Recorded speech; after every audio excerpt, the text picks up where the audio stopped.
Hello everyone, welcome back to my channel. I'm Bill. We are in the Sword and Fist book today from 3rd edition D&D. We're continuing my Prestige class video series. The Prestige class we're looking at today was Master of Chains.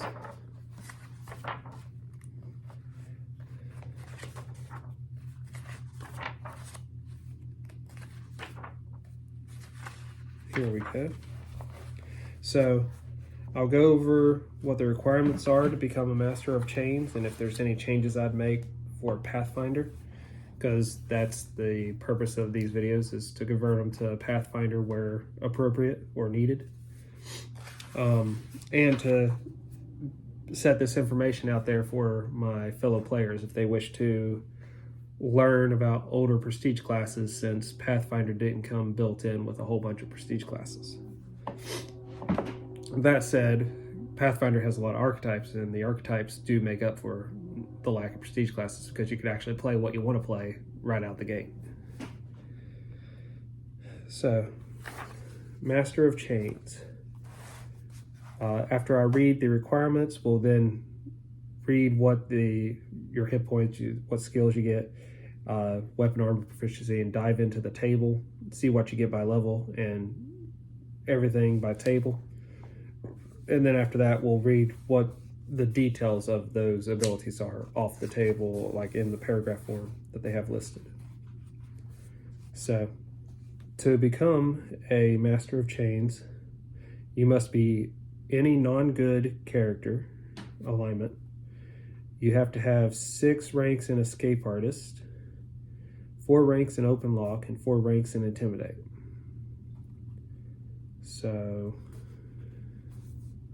and you have to have the following feats: Exotic Weapon Proficiency Spike Chain, Expertise, which I think is called Combat Expertise now, Improved Trip, Improved Disarm, Weapon Focus Spike Chain, Weapon Specialization Spike Chain. I'd have to look at Pathfinder rules again, but because it requires weapon specialization, you have to be a fighter to take this. At least to get that feat. Your ability score, you need to have an intelligence of 13 or higher, which is required for one of the feats. So, I don't know that I'd have Escape Artist that high. Is Escape Artist still a skill by itself in Pathfinder? I'm thinking it is, but I could be wrong. I don't play a lot of characters that have to use it.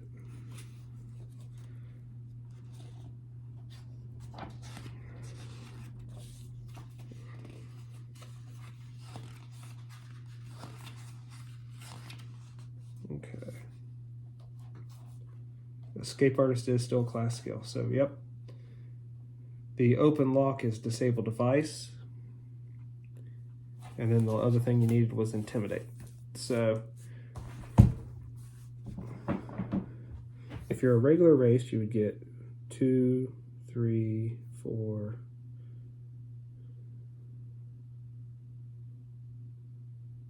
5, 6. You'd have to be 6th level to qualify for the Prestige class. So that's just a heads up. So I wouldn't change the Escape Artist ranks any, because that would be appropriate. I'd tell your game master you're going for this Prestige class, and these are the skills you need to get the Prestige class. So can you make them a class skill for you? And they'd more than likely say yes, because I would. So once you get into this Prestige class, every time you gain a level in this Prestige class, you get a D10 hit dice.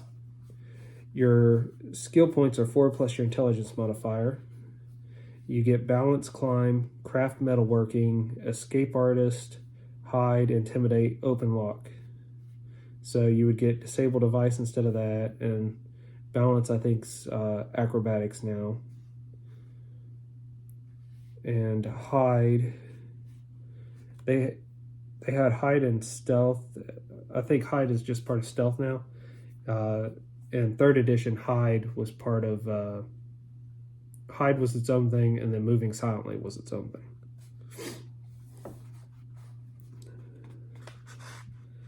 Weapon and armor proficiency. You don't gain any new weapon or armor proficiencies when you gain levels in this prestige class. Your base attack bonus in this prestige class is the same as a fighter's. Every level of this prestige class increases your base attack bonus by 1. And it stacks with your other classes' base attack bonuses. Your best save is reflex save. It'll start at a +2 at first level, and by the time you're 10th level, it'll be a +7, and that stacks with your original saves. At first level, your fort and your will save, being your worst save, start at +0. By the time you reach 10th level, they'll only be +3s. So, at first level, you get Scare. At second level, you get Climb Fighting. At third level, you get Superior Weapon Focus. At fourth level, you get Chain Bind. At fifth level, you get Chain Armor and Double Chain. At sixth level, you get Deflect Attacks. At seventh level, you get Superior Weapon Specialization. At 8th level, you get Superior Barbed Chain. At 9th level, you get Swinging Attack. And at 10th level, you get Chain Mastery. So, Scare. By rattling his chains as a standard action, the master can induce a fear in a creature as the spell of the same name, using his class level as the caster level.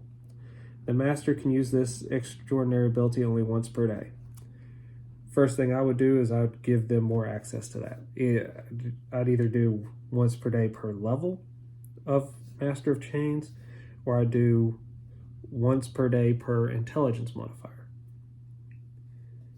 Since that was a requirement, was to have at least a 13 intelligence, or once per day plus your intelligence modifier. Climb Fighting. If Master of Chains is climbing on a rope or a chain, he suffers no penalty to attacks, and foes gain no bonus to attack him. Rather than the Master of Chains losing his Dex modifier while climbing, and his enemies gaining a +2 on the attack rolls against the Master of Chains. If the Master of Chains is hanging from a chain that has the ability to swing more than 5 feet, he can use that to his advantage and gain a +2 dodge bonus to AC. So that's an interesting ability.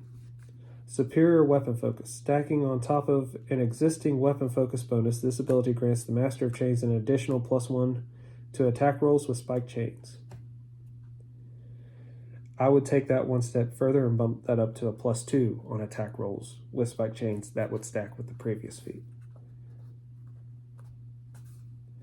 Chain Bind. At 4th level, the Master of Chains can use his weapon and a quick application of a lock, the whole process only requiring a full round action, to bind a single small, medium, or large creature. This should be treated as an attack with a net, except that the escape artist check to escape has a DC of 25 and a burst DC of 30. A chain that at least 10 feet long is required to accomplish this. If it is a spiked chain, the entangled creature suffers 1 point of damage per round while entangled, unless they remain motionless. And I would rule that you would take the 1 point of damage the first round when it's applied to you, and then, as long as you remain motionless, you wouldn't take any more. Chain Armor. At 5th level, the Master of Chains can wrap himself in chains, as long as he has at least 20 feet of chain, to provide him with a +5 armor bonus to AC. For him, there's only a -2 maneuver penalty, no max dex modifier, and a 30% arcane spell failure chance. Speed is not affected. That's pretty cool. Get that chain enchanted, and you can have magical AC on top of that. Double Chain. At 5th level, the Master of Chains can choose to use a spike chain as a double weapon instead of a weapon with reach. Each round, he can switch how he uses it. Now, that doesn't seem like it should be so far away from first level. I'd give that to you at first level in this class. And instead, where this is listed, I just put a bonus feat. Fighter, it has to be a fighter bonus feat. Extra Lash. At 6th level, the Master of Chains inflicts an additional plus 1d6 points of damage with a spiked chain, slashing the foe with extra slack in the chain. He must use a full attack action to use this ability. That's pretty cool. Deflect attacks as a move equivalent action. A 6th level Master of Chains can use a spinning chain to provide a +4 deflection AC bonus against all attacks coming from a chosen 180-degree arc. This is an extraordinary ability.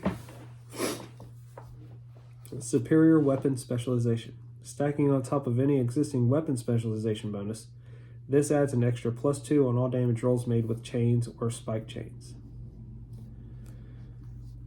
And I probably wouldn't change that, but if I did change it, I'd just increase it to +3 or +4. Superior Spike Chain. At 8th level, the Master of Chains can modify his spike chain so that it leaves cruel barbs behind in the target it strikes. Using the chain in this way causes victims to bleed 1 hit point per round until a successful heal check is used to bind the wounds, DC 15, or until magical healing is applied to them. It costs 25 gold pieces to modify a chain in this manner, and 10 gold pieces to add new spikes once the modified chains have been used 5 times. After 5 uses, the modified chains can be used as normal spike chains. Only 8th level and above Masters of Chains can make and use these specially modified weapons properly. In anyone else's hands, they are simply spike chains. Swinging attack. At 9th level, as a full round action, the Master of Chains can wrap the end of his chain around an overhead object, something that can sustain his weight, and swing at any target within 10 feet. The foe so attacked is treated as flat-footed, and the Master of Chains gains +2 attack bonus and inflicts +3d6 damage with his single attack. Only a single attack is allowed. Chain Mastery. As a supernatural ability, the Master of Chains can animate chains as a spell animate rope, but with chains, of up to 50 feet in length for 10 rounds. The Master of Chains can use this ability 3 times per day, plus a number of times per day equal to his charisma bonus. So overall, it's a good prestige class. The double chain one is the one I would move and just give them a bonus feat at that level, because that it makes sense that you would learn to do that early. You've learned to fight as a double weapon and extend it for reach. Anyways, what do you all think of the Master of Chains? I think it's a pretty cool prestige class. Would you play one? Let me know in the comments below. Until we all game again, guys.